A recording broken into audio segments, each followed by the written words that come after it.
And, you know, and what is this religious fascination with headgear? Every religion's got a different fucking hat. Did you ever notice that? The Hindus have a turban, the Sikhs have a tall white turban, Jews have a yarmulke, the Muslims have the keffiyeh, the bishop has a pointy hat on one day and a round hat on another day, Cardinal has a red hat, Pope has a... Everybody's got a fucking hat. One group takes them off, the other group puts them on. Personally, I would never want to be a member of any group where you either have to wear a hat or you can't wear a hat. I think...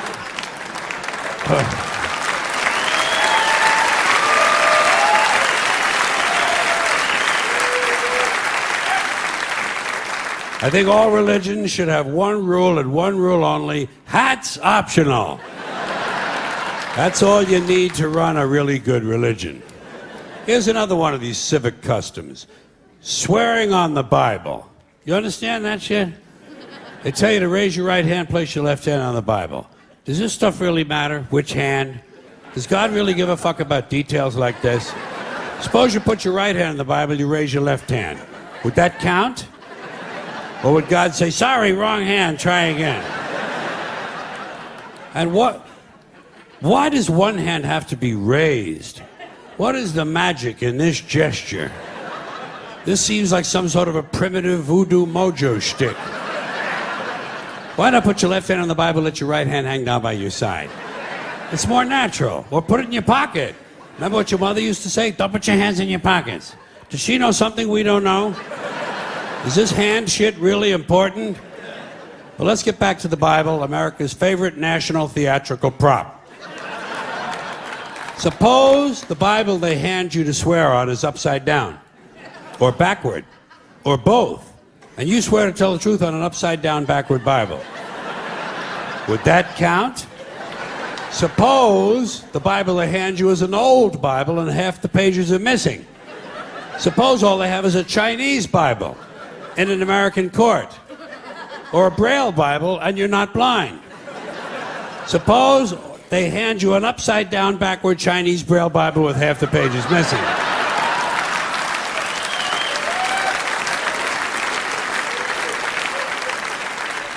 At what point does all of this stuff just break down and become just a lot of stupid shit that somebody made up? They fucking made it up, folks. It's make-believe. It's make-believe. Now, all right. Okay. Let's leave the Bible aside. We'll get back to the science fiction reading later. The more important question is, what is the big deal about swearing to God in the first place? Why does swearing to God mean you're going to tell the truth? Wouldn't affect me. If they said to me, you swear to tell the truth, the whole truth, and nothing but the truth to help you God, I'd say, yeah. I'll tell you about as much truth as the people who wrote that fucking Bible. How do you like that? Huh?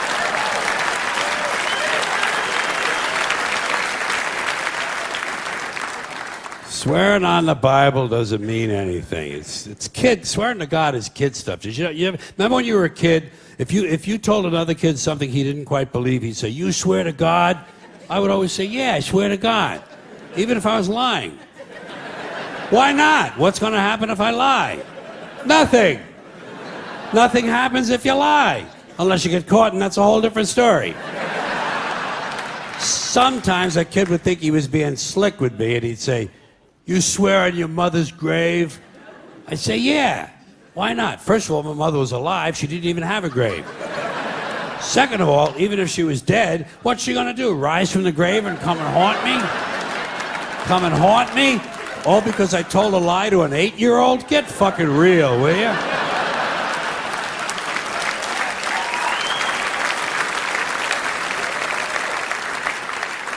Sometimes I would say, "I swear on my mother's tits."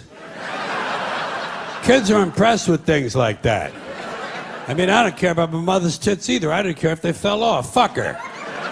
Not my problem. They're your tits, Ma. You keep an eye on them. Swearing to God doesn't mean anything. Swearing on the Bible doesn't mean anything. You know why? Because Bible or no Bible, God or no God, if it suits their purposes, people are going to lie in court. The police do it all the time. All the time. Yes, they do. It's part of their job to protect, to serve, and to commit perjury whenever it supports the state's case. Swearing on the Bible is just one more way of controlling people and keeping them in line, and it's one more thing that holds us back as a species. Here's one more item for you, the last in our civics book. Rights. Boy, everyone in this country is always running around yammering about their fucking rights. I have a right, you have no right, we have a right, they don't have a right. Folks, I hate to spoil your fun, but there's no such thing as rights, okay? They're imaginary. We made them up, like the boogeyman. The Three Little Pigs, Pinocchio, Mother Goose, shit like that. Rights are an idea. They're just imaginary. They're a cute idea. Cute. But that's all. Cute and fictional. But if you think you do have rights, let me ask you this. Where do they come from? People say, well, they come from God. They're God-given rights. Oh, fuck, here we go again. Here we go again. The God excuse. The last refuge of a man with no answers and no argument. It came from God. Anything we can't describe must have come from God. Personally, folks, I believe that if your rights came from God, He would have given you the right to some food every day, and He would have given you the right to a roof over your head. God would have been looking out for you. God would have been looking out for you. You know that? He wouldn't have been worried about making sure you have a gun so you get drunk on Sunday night and kill your girlfriend's parents. But let's say it's true. Let's say God gave us these rights. Why would He give us a certain number of rights? The Bill of Rights in this country has 10 stipulations, okay? 10 rights. And apparently God was doing sloppy work that week because we've had to amend the Bill of Rights an additional 17 times. So God forgot a couple of things like slavery. Just fucking slipped His mind. But let's say God gave us the original 10. He gave the British 13. The British Bill of Rights has 13 stipulations. The Germans have 29. The Belgians have 25. The Swedish have only 6. And some people in the world have no rights at all. What kind of a fucking goddamn God-given deal is that? No rights at all? Why would God give different people in different countries different numbers of different rights? Boredom? Amusement? Bad arithmetic? Do we find out at long last, after all this time, that God is weak in math skills? Doesn't sound like divine planning to me. Sounds more like human planning. Sounds more like one group trying to control another group. In other words, business as usual in America. Now, if you think you do have rights, one last assignment for you. Next time you're at the computer, get on the internet, go to Wikipedia. When you get to Wikipedia, in the search field for Wikipedia, I want you to type in Japanese Americans 1942, and you'll find out all about your precious fucking rights, okay? All right. You know about it. You know about it. Yeah. In 1942, there were 110,000 Japanese American citizens in good standing, law-abiding people who were thrown into internment camps simply because their parents were born in the wrong country. That's all they did wrong. They had no right to a lawyer, no right to a fair trial, no right to a jury of their peers, no right to due process of any kind.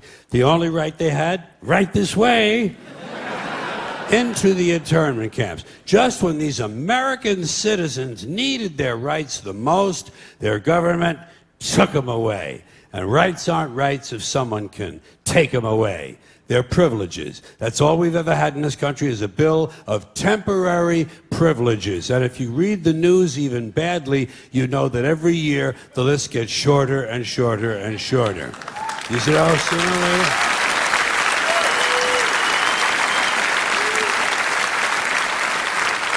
Yeah.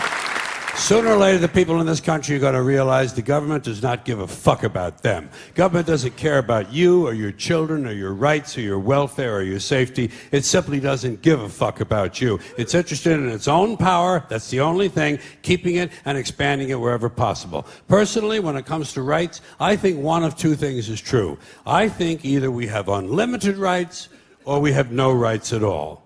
Personally, I lean toward unlimited rights. I feel, for instance, I have the right to do anything I please. But if I do something you don't like, I think you have the right to kill me. So where are you going to find a fairer fucking deal than that? So the next time some asshole says to you, I have a right to my opinion, you say, oh yeah, well I have a right to my opinion, and my opinion is you have no right to your opinion. Then shoot the fuck and walk away. Thank you.